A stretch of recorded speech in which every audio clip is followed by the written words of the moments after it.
verhalen worden verteld aan de hand van een paar vragen. Wie, Wat? waar Wanneer? en waarom? En wij beantwoorden de belangrijkste vraag van ze allemaal. Waar zijn we?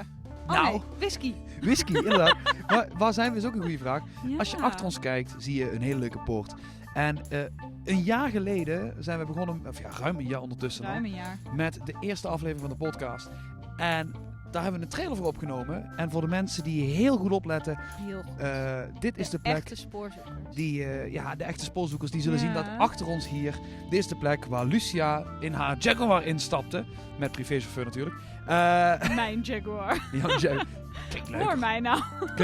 Klinkt leuker toch? En we zijn A nu girl can terug dream. voor badge 10. Want we gaan een beetje wat op reis. Ja, we hebben een bijzondere badge. Deze badge zijn we geen enkele aflevering zijn we in de studio.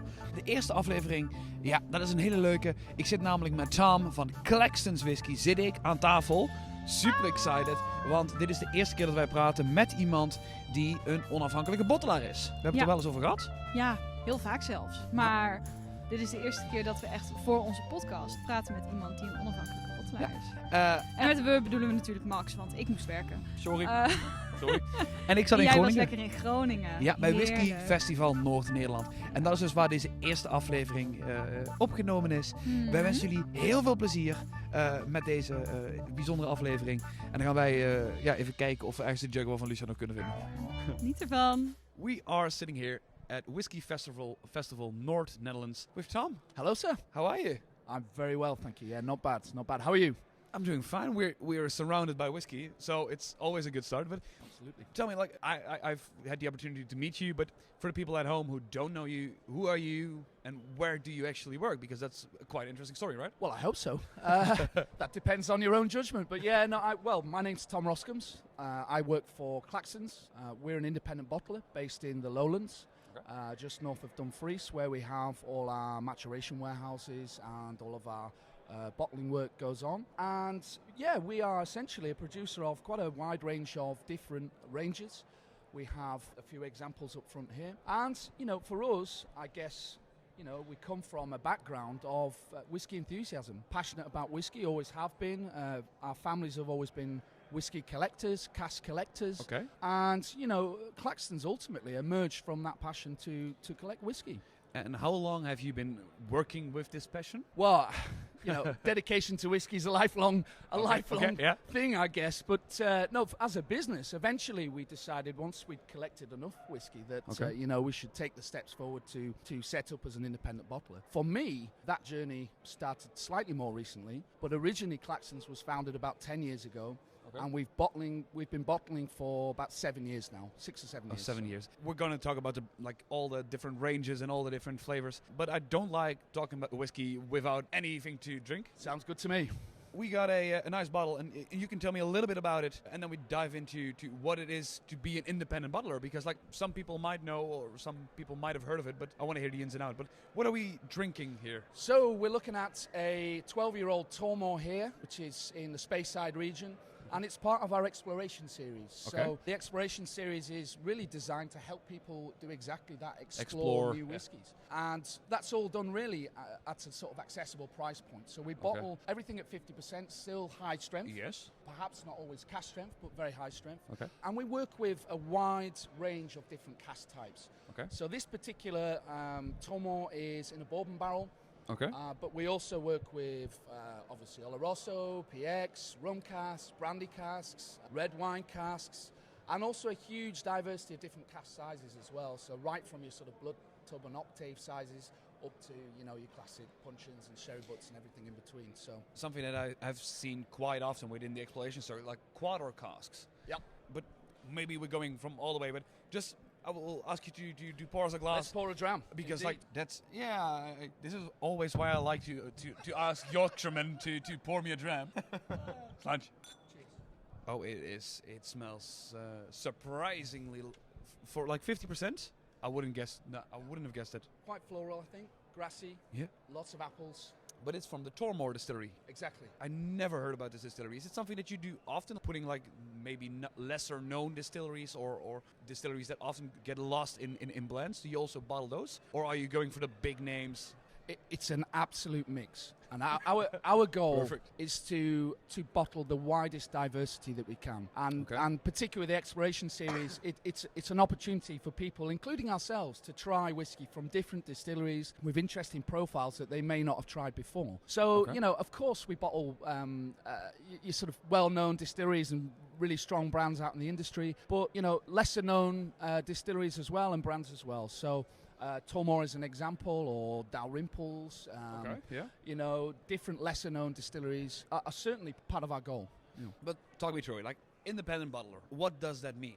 What does it involve? For us, it involves working with the wood and maturing the stock, really. That's the key thing. So we do everything but distill the spirit. Okay. And for us, the maturation program is the kind of key focus on what we do. So we buy in everything from new make up to really high age, old vintage casks. Okay. And for us, it's about selecting the best examples of each individual spirit type, distillery, but also cask type and profile, and selecting the best example that we can. But what I'm wondering, like, for example, like, let's say that I had a distillery and I will be producing like 500 casks a year, and there will be one cask where I'm like, oh, this is so incredible. It's such a good example of what I'm trying to put out. Why would I sell it to you? Well, if you've created that yourself, they'll probably bottle that themselves. Yeah, exactly. But I think, as I say, that look, every distillery is obviously producing their own product, but there's always excess production, and there always has been in the industry, and all the distilleries trade with each other, and definitely, yeah. We're part of the process of trading casks and working with casks, and we take those casks on really to mature them in our own warehouses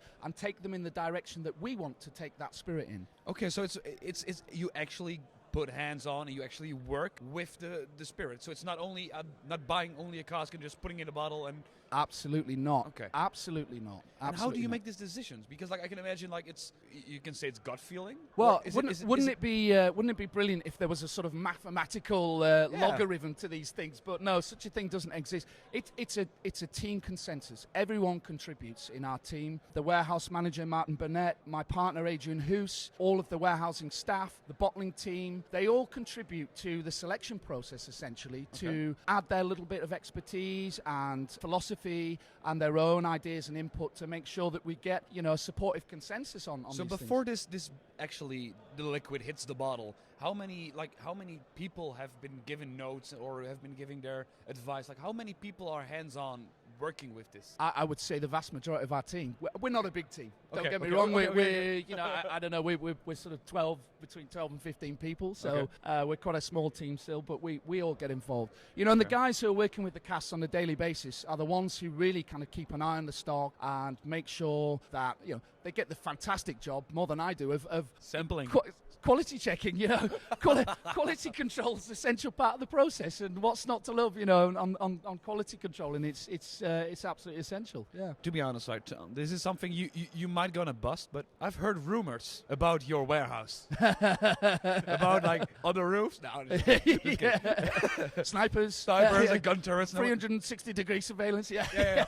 For the people at home, we had a quick laugh about this yesterday. But like, you guys have like how many cask currently do you roughly have in stock? Of course, the number is always changing, going up and down. It's a guess. I mean, it depends on the cask sizes as well. But I would estimate we have somewhere around 2,000 casks. Oh, wow. Something of that sort of magnitude. And to be honest, like we have a few different bottles in front of us because I want to quickly talk through them. Like we talked about the Exploration Series. Yep. Focus on exploring new whiskies. Yep. What I was wondering, you said like you bottle at 50%, but what if we like angel share, decrease in alcohol volume? What happens when it gets below the 50%? Do you also bottle it at Exploration Series, or is it then immediately?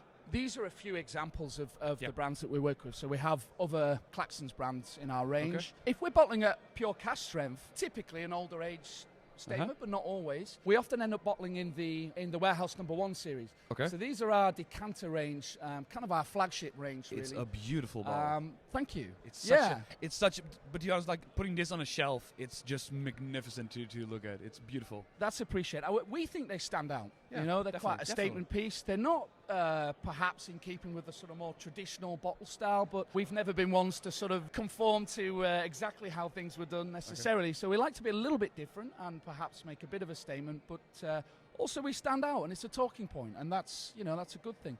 But most importantly, is obviously the liquid in the bottle. Yeah. And with the Warehouse number 1 and number 8 range, which are both in this style, they're sort of the flagship range at cask strength. No chill filtering, no colorants. It effectively goes straight from the cask into the bottle, exactly as it was in the warehouse. We got a example like right here. It's from the Tobermory distillery, 26-year-old sherry butt. Yeah. It's to be honest, I tried it yesterday. I was extremely surprised, but still, like you said, like the exploration series, it's more about discovering and more being affordable. Yeah. This is more something you give your parents at Christmas. Yeah. Well, perhaps, maybe more sort of gifts and things like that. But, also it really depends on, your affordability. And for us, it's about providing access to as many people as possible with, depending on how deep your pockets are. Sure. We want to make sure that everybody can try something from Claxton's. And, that involves having a wide range of prices, I guess. It's as simple as that. Definitely. Yeah. And you what is, and now we're getting a little bit personal because I want to hear it from like you, what do you think that are like more the pros and cons of being an independent bottler compared to producing itself? Because like, yes, you'll have your opportunities to work around with it and play with it, but you still need to work with the spirit you actually have been given. Well, there's certainly pros and cons, no doubt about it. Let's start with the cons, I guess. I mean, one of the big cons is, we're not producing our own spirit, so that leads to challenges. Definitely. There's always an advantage, I guess, on some level to being able to distill and produce something that is of a particular profile, but ultimately turn the taps on and fill your casks. Yeah, definitely. But that said, we are buying in new make spirit that we mature, so as long as we manage that process and manage our supply correctly, then that's okay. The pros, the big pro is the diversity. Okay. I mean, we if you're a whiskey fan and a whiskey enthusiast like we all are, we get to work with everything right across the board. I think the distilleries do a fantastic job, but they're perhaps more restricted to a few different profiles based on their distillation setup and capabilities, so they're limited to maybe a smaller number of distillery releases, and that's fine. They're often spectacular, but there's limitations to that. Okay. Whereas for us, the sky's the limit. Yeah, basically. The sky's the limit. The sky is the limit. So, and that's what's exciting. If you're into whiskey as a whole, it's an opportunity to work with all the spirits, all the regions, all the cask types, and keeps it fun. And region, like you guys are situated in the lowlands. That's right, yeah. We've been talking about maturation, and maturation is a big deal for you guys. Yes. Is maturing a whiskey in the lowlands, does it affect compared to, for example, say like if you would buy a warehouse on an island or on more on top of a mountain or whatever? That's a huge question, and we could probably do several hours just discussing that point. I mean, look, we're in a stunning location on the Dalswinton estate in the lowlands. We're on the banks of the River Nith and near to the Solway, so we're not too far from the coast. It's an amazing environment and, super clean and in a really nice space. There's no doubt it's a wonderful place to mature whiskey. Definitely. Exactly how that influences profile, well, there's huge debate on that. Everybody knows that. And there's lots and lots of variables. What are some things that influence this?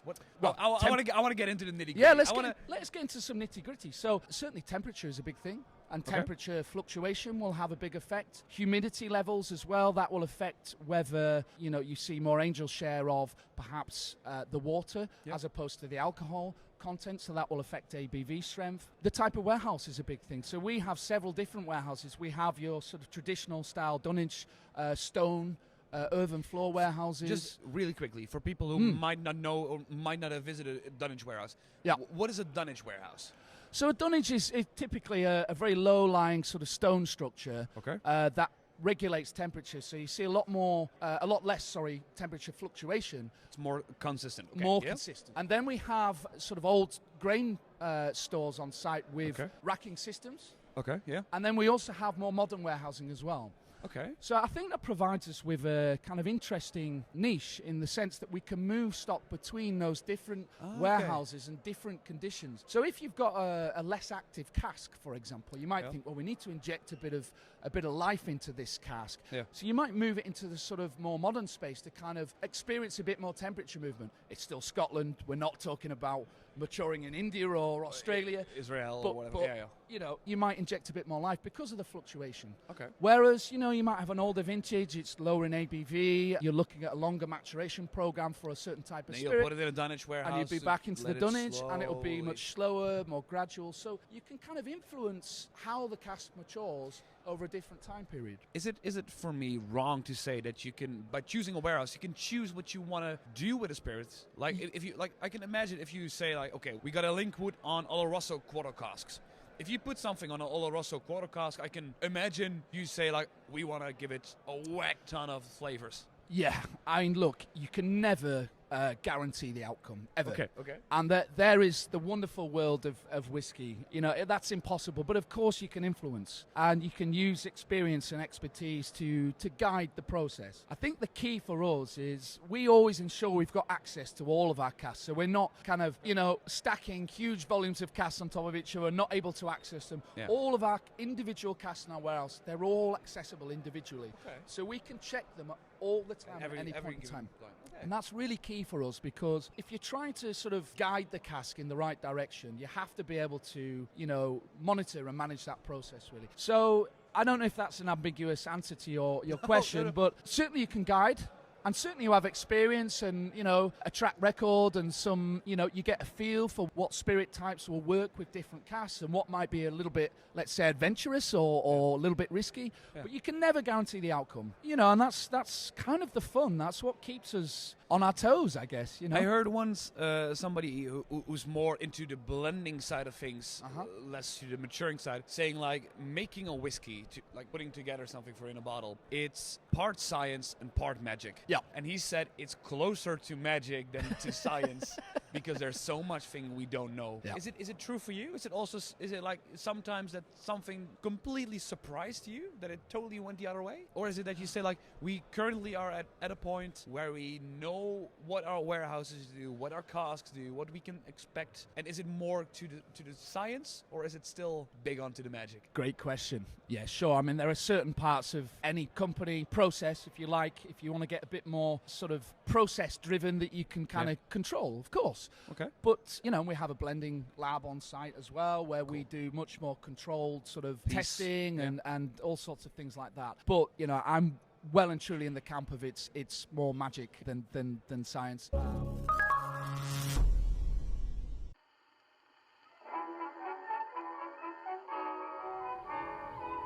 Welkom bij batch 10 van de podcast van de Elements of Whisky.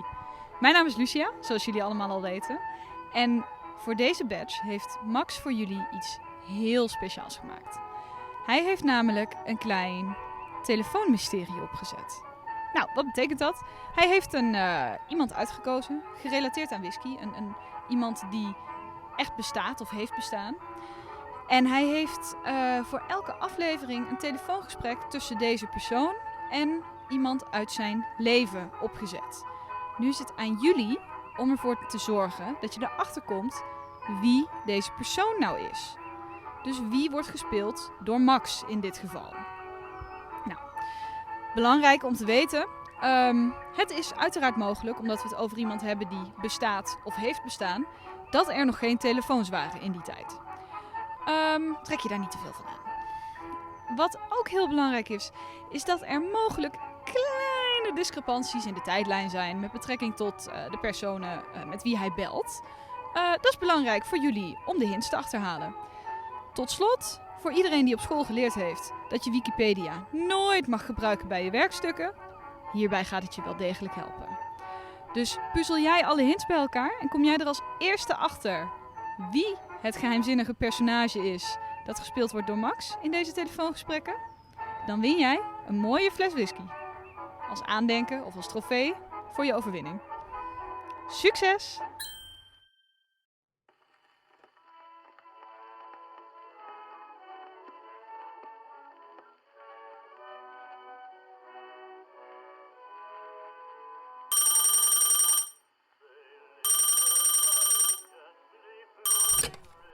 Hey Tanny, John hier. Hoe gaat het met je? Druk zoals altijd, denk ik. Klopt, ik ben pas teruggereisd naar New York. Voelde een beetje als thuiskomen. Dat kan ik me voorstellen.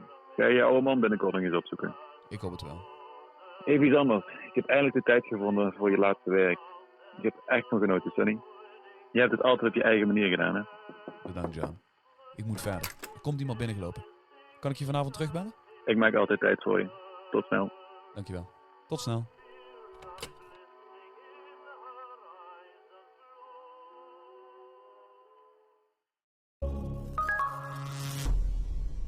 Can you give me an example, like something that surprised you? Ooh, something that surprised me. Something like where you're like, I did not know this could happen, like in a whiskey or in a cask. Yeah, that's a good question as well. So I've got to think about that one. I mean, certainly, I think what's been really interesting for me is working with some of the smaller casks, where particularly, the quarter casks, yeah, for example. quarter casks or the octaves. You know, you can generate a really interesting influence in a slightly shorter time frame, and that can have positive and negative effects. No doubt. I mean, we've had some disasters. Okay.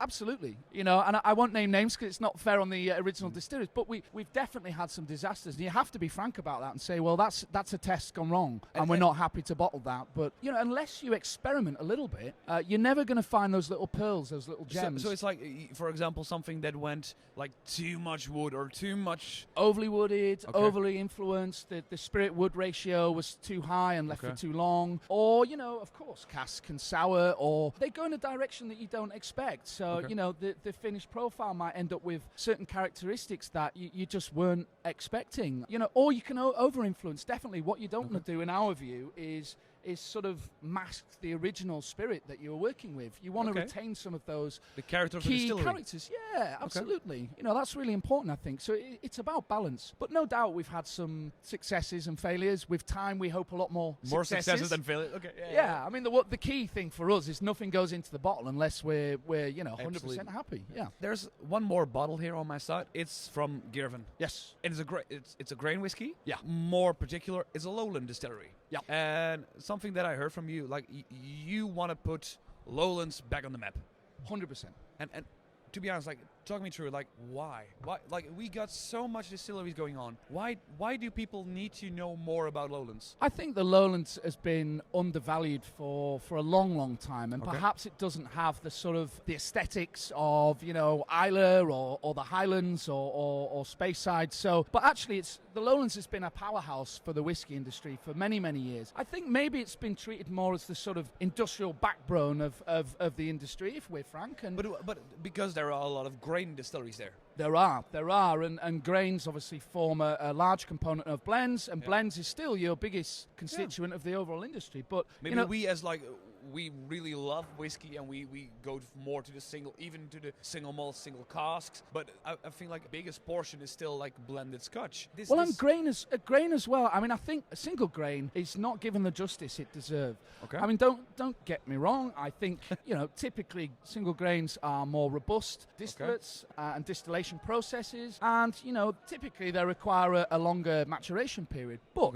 you can still have fantastic single cask grain bottlings. I mean, we've bottled a Girvan, you've mentioned there. Yeah. We've bottled Cambus, Strathclyde, Cameronbridge, and many, many more. So, and you how know, are you guys like putting lowlands back on the map? well, for starters, it's where we're based and it's where we put all of our time and energy into. So that's a fundamental part of it. But I think also we want to create a bit of a lowland trail, really. Obviously, there are plenty of distilleries setting up as well, independent bottlers like ourselves, and lots of guys who are starting to focus on the lowlands. As a region, I think, you know, there'll be a lot more events that we're trying to plan in the near future, which I'll talk about with you in the near future. Yeah. But I think it's just working hard to promote what the lowlands can deliver, because it is also a stunning region, particularly along the Solway. Yeah. And promoting grain and single grain is part of that process for us. I mean, certainly we think, and I'm a huge fan of single grain. You get that sort of tropical fruits and kind of classic kind of boiled sweet sort of elements, and really kind of quite vibrant, complex whiskies. Yeah. If you catch them at the right time. The key thing is bottling something at exactly the right point. Time. And grain and single grain bottlings deliver a huge amount of value for. I take that Girvan. If you wanted a 30-year-old single malt, it will be expensive. It'd be super expensive, but that Girvan is much more accessible for people who are, you know, perhaps have a bit less income to spend on a whiskey. You know, to be honest, like we get to the final bottle here, the Grain Barn. This was literally yesterday, the first day here at the festival. My first dram of the day was this Grain Barn. Yep. It's a 30-year-old single grain. Yes. It was £95 in the UK, I believe. Something like that. Yeah. So it's like if you want to get a single malt for 30 years, Yeah. it's Well, not possible. not for under a hunch. No, definitely not. Yeah. So, but why is it so cheap? I think it's been undervalued. Okay. I don't think it'll be like that forever, actually. I think, people who are switching onto this are realising that actually single grain has a lot to offer, and hopefully we're sort of early to the table in trying to be part of that process. But, as I say, historically, single grain has been sort of a much more robust, often continuous distillation process, and more volume orientated and less kind of single cask, small batch, quality driven, I guess. But still, yeah. But still, you can find some real gems. So, I mean, we've created a really beautiful small-scale vatting, actually, in this instance, with the grain barn, which, we're really very proud of. And we think it brings something to the table that, not many whiskies would, actually. It has unique characteristics, which are, really, really quite interesting. And for a great price, so. And I want to just maybe annoy you a bit. Go for it. I gotta try this. Hit me. We normally drink during the podcast episode. We drink it neat. Are there whiskeys where you're like, drinking whiskey neat is perfect, but this you gotta try it a different way? Are there like things where you like we can enjoy a whiskey also in a different type of way? Do you got tips on? Yeah, I'm trying to. Well, look, absolutely, I would never, and we as a company would never preach to people on how they should have their whiskey. That's the first thing I would say. Okay. For me, maybe I'm a bit old school, cask strength, and I'd stick to that. But there's no doubt that, adding a bit of water sometimes can really do some interesting things. I'm thinking back to one of the Ben Nevis bottlings we did. Okay, yeah. And I remember Adrian and I sat in a hotel trying to write tasting notes on that bottling, and it took us the best part of an hour to get anywhere with it. In the end, I think we gave up because it was just evolving over time. And and every time we went back to it, and it was another dram, and like this is changing again. And as you added more water, it also changed. So the evolution of the whiskey was incredible. And they have quite a robust distillation process as well, but also really complex whiskey with lots of different characteristics. And adding some water in that instance definitely brought something to the table. So we're very used to cask strength whiskey, and that's kind of where we lean to. But sometimes maybe I tell myself perhaps I'm missing out on something by not experimenting with each dram. I see that the doors are slowly getting to open and people are slowly getting in. So I need to get really quickly to the essence. Like I want to know from you if anything was possible. Literally anything. You can say anything. What would you like to put out with Claxton's? Or what would you like to try? Maybe not like you said, like an experiment. It can succeed and can fail. Do you know what? I'm going to get a bit sentimental here, but go for it. I think what I'm looking for. There are many, many things that I'm looking forward to. Many, and lots of things I could talk about. But for me, whiskey is quite a sort of emotional topic in a way. We connect with it in different ways, and everyone has their sort of story and their memories of whiskey and when they were drinking whiskey with pals or family. Definitely. And I've got a couple of personal casks that are in the warehouse. It's a Longmorn and a Ben Riach, and they're of the vintage of my two kids. Oh, okay. And I guess what I'm looking forward to is when they're 18, bottling them, putting them into bottle, celebrating that moment. And I think between Adrian and I, actually, we have 5 kids between us, and I think we're quite excited to see them get involved in the company in a few years' time and kind of contribute to things. So, do you feel like this is the next generation of Claxtons? I hope so. I mean, I've got no plans to retire, but yeah. No. But is it something that you actually grow on, that you want to like teach your kids, give them guidance, and then let them continue with all the 6,000 warehouses you're building? Yeah, but look, absolutely, we want to create a bit of a legacy, I guess. But also, I mean, for us, it's not just about passing that on. It's about us also being part of that process, restoring the bond in the lowlands and continuing to learn ourselves, actually. We don't put ourselves on pedestals. We don't treat ourselves as industry gurus or anything like that. Certainly from my point of view, we're whiskey enthusiasts like everybody at the festival. And, we just have a special opportunity with Claxton's and Del Swinton Bond to continue learning really ourselves, continue exploring good whiskey, enjoying good whiskey with friends. And, that to us is gold dust. You can't buy that. I think that is a beautiful way to end.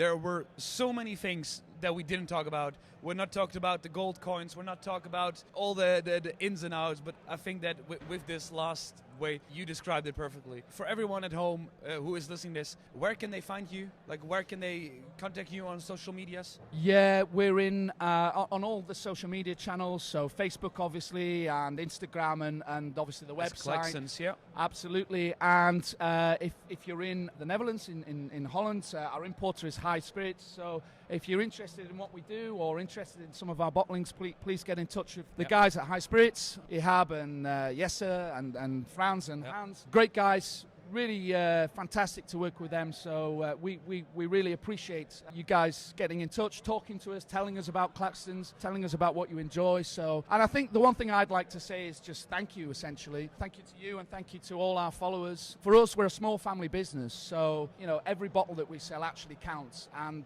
every bottle that we sell and what we make from that goes back into the business. It goes back into more spirit for more bottlings in the future. And more casks. Yeah, absolutely. So we really do appreciate it, genuinely. And Tom, thank you so much. Pleasure. We'll grab Thank you. another dram or two or three.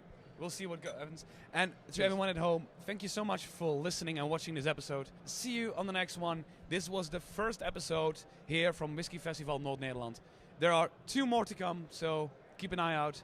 And definitely keep an eye out for Claxtons. Thank you. Cheers. Cheers.